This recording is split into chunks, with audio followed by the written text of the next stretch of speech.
What do you think it takes to be a man in 2023? I would say a lot of. I think, in my opinion, every man should have. I think what I can call it like an anchor, something that like holds you down, you're gravitated towards, that really keeps you balanced, leveled. And I think you should have like that pep in your step, that motivation. Like, what are you chasing? That's where your purpose will kind of line in. So I think that once you have those, it's chapters to it. So I think that once you have like those two, like what if you don't stand for anything, you fall for any. You know what I mean? You heard that before. So I think that when you have, when you're strong on your beliefs, you have that going for you, and you can take care of yourself. You know what I mean? If you can take care of yourself, you can take care of someone else. So I think that when you have that mindset, instead of chasing, you get different results. So I think that for someone, a man right now, what I consider to be a man of value, you have to be financially competent. You have to have strong faith, and you have to have a strong purpose. All right. Let's go to my co-host. All right, so a man in this day and age really only needs three things, right? Which is first and foremost stability, and stability goes across everything. So you need to be able to be stable, right? And that means financially, mentally, physically, you need to be stable, right? And you should always be pushing yourself for a goal, but stability is the first thing you step on, right? Before you can shoot for the stars, before you can run, you have to crawl. You have to understand that getting yourself up doesn't automatically go from one to the next. The following thing is strength. Strength definitely helps toward that, and strength's going to be in the physical, but it's going to be as well in the emotional, and that's one of the things that men nowadays are lacking. From our young boys to our adults, we're lacking, like, literally just emotional strength and emotional intelligence. We talk about it a lot on the pod, but it's important to know that that doesn't mean that you're soft or you have to cater to people or anything like that. What it really means is that you're able to understand situations, you're able to deal with things as they come, you're able to put things and categorize them as well as compartmentalize them where they need it. And then lastly is knowledge. You have to be always seeking more information. The more knowledgeable you are, the more you're able to sit here and maneuver through this crazy world we live in, you know what I mean? Because things are always changing, and if you decide to sit yourself down, the world will pass you right by, so you have to keep up, and the only way you can do that is by continuing to expand your knowledge. I agree with both of you fellas. I feel like both of y'all gave great points. But my question would be like, all right, so now y'all gave y'all opinion on what it is to be a man. Do you think it's different from what women expect? And so, I'm sorry. So my question would be, what do you think women expect from men, and how would you adjust it?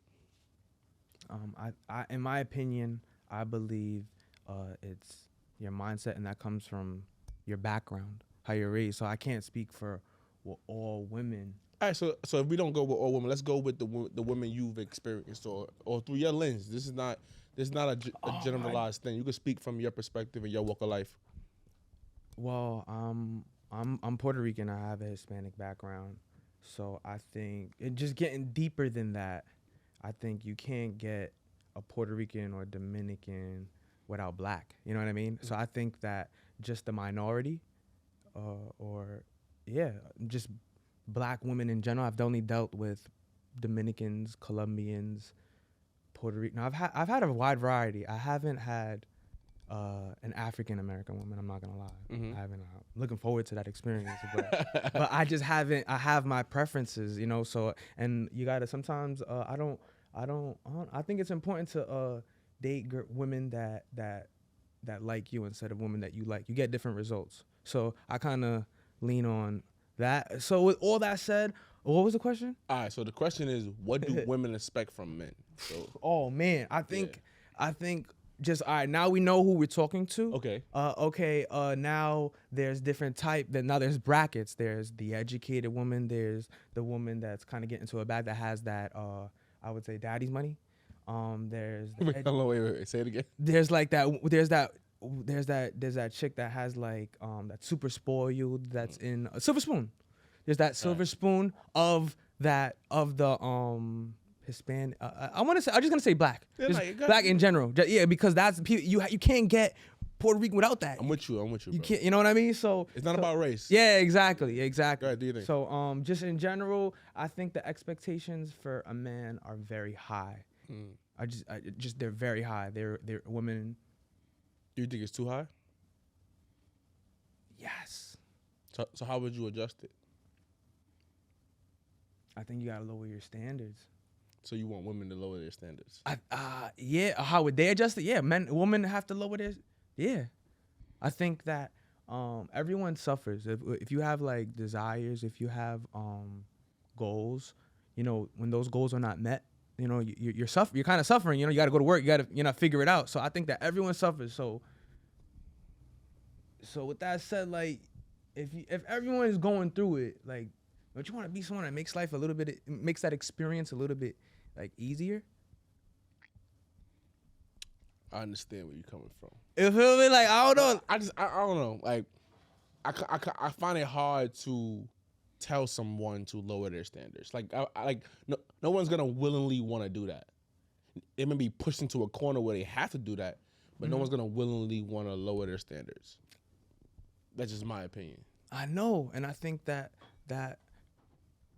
what is that perception is just a little bit altered because the more things you desire, then the more you suffer. So the less you are chasing or seeking, I think that the easier your experience on earth will be. So I have a good follow up I'm about though. to go to you, yeah. And then I'll go over mine. Do you think things were easier before, or are they easier now? I think that we have a lot of technology. There's a lot of things that have made life easier for humans, but I think life was easier back then because we had less options. Now, and just like dynamics between how men and women view each other. So, for instance, how women view men. Do you think it was easier before or now? I don't think they had more of an option as far as what the options now are for women because of social media and that whole transition. But woman, you met. It also depends on what type of woman she was. Like back in the day, if she was a I would say groomed woman, educated, went to school back in the day, you usually 9 times out of 10 you met your husband at church, right? Possible. I'm just saying, if you was clean, if you was doing what you needed to be doing, like that was the more I would say sought after approach. You know, the boyfriend asked for the dad's hand for marriage. You know that I would say that was the norm. So yeah, I'm with you on that. Okay. So go with your the question was what do you think women expect from men and how would you adjust it? I think what women expect from men is to be well-rounded. If we think about how things were previously, even in the aspect in which you were talking about, when we go back in time and we look at how things were done, it went from fathers gave their daughters away. And they didn't give their daughters away because they thought that person was the best bet for them. They gave them away for some type of incentive. Let's get 2 goats to give you my daughter's hand in marriage, right? Or our families together are now going to be even better off than we were before because there was things like, for instance, whether it be political, whether it be land-based, there was a ton of other things associated with those type of marriages. As you went on, those same traditions kind of kept on, right? If I wanted to sit here and court a woman, I would have to ask her father for her hand in marriage, right? Now, at the same time, women weren't given the ability to do the things that they're able to do today. I mean, you have women who are sitting here out earning men. You have women who are getting college degrees at a higher rate. You have women sitting here closing that gap that was already given to them, and they're doing a really good job of closing it. So now as a man, what needs to be done and what they're perceiving they want sometimes don't always equate, right? And in this instance, one of the things that happens is they'll want some of those traditional values, but they still want to be able to be open to other things. But finding a nice medium is there. My issue is so the second part of the question is how would you adjust? And how would I adjust it is it's not a woman problem in this one. It's a man problem. Really? Yes. Very easily. Because previously all you needed was a job. As long as I had bread, I can get a wife. Didn't necessarily mean the one I wanted. But you can I can get one. Yes. Right? Now they make money. What do you have? What do we got?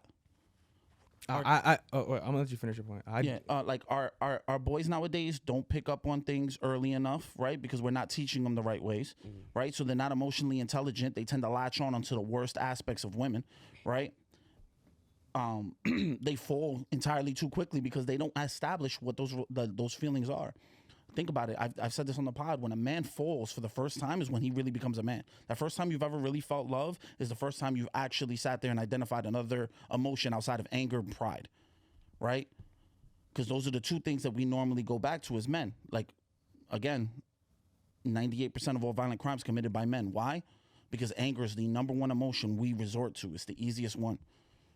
For women, they have a plethora of emotions. That's why they seem like there's so much going on. Like, why is this chick bugging? Why she got all this going on? How she got hyperventilating into a bag? Why is she over here screaming?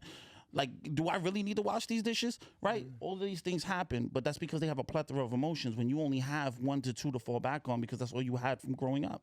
You had something to say to his point? Yeah, I just strongly disagree. I think completely no. Like,